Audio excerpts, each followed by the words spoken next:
రాష్ట్రాల ప్రజల ఆత్మగౌరవం, తెలుగువారి ఆత్మగౌరవంగా తీసుకునేటువంటి స్వర్గీయ నందమూరి తారక రామారావు గారు కేవలం ఒక వ్యక్తిగా కాకుండా, ఒక ముఖ్యమంత్రిగా కాకుండా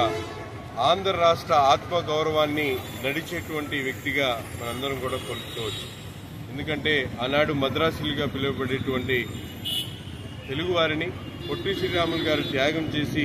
తెలుగువారి కోరిస్తే తెలుగువారి ఆత్మగౌరవాన్ని ప్రపంచానికి పరిచయం చేసినటువంటి మహోన్నత వ్యక్తి ఎన్టీఆర్ గారు. ఆనాడు ముఖ్యమంత్రిగా, ఒక సినిమా నాయకుడిగా,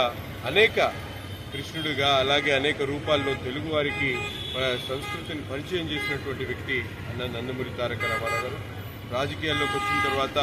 వినూత్నమైనటువంటి ఆలోచనలతో ప్రజలకు సంక్షేమ కార్యక్రమాల్లో గతంలో ఎప్పుడు లేనటువంటి విధంగా దేశానికే ఒక పునాదిగా ఉన్నటువంటి నందమూరి తారక రామారావు గారు ₹2 కిలో బియ్యం దగ్గర నుండి మహిళలకు సమానమైనటువంటి ఆస్తిలో భాగస్వామ్యం కానివ్వండి, జనతా వస్త్రాల దగ్గర నుండి అనేక కార్యక్రమాలు, గ్రామాలకు స్వయం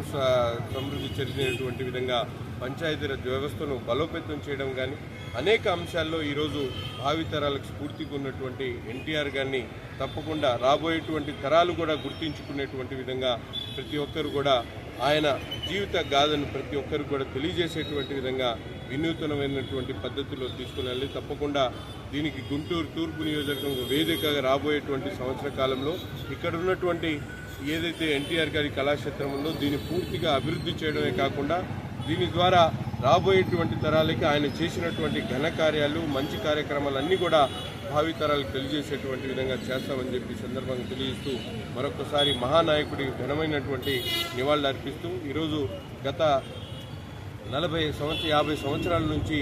ఆయన అభిమాన సంఘం ఏదైతే Padmashri cultural association, NTR cultural association పేరుతో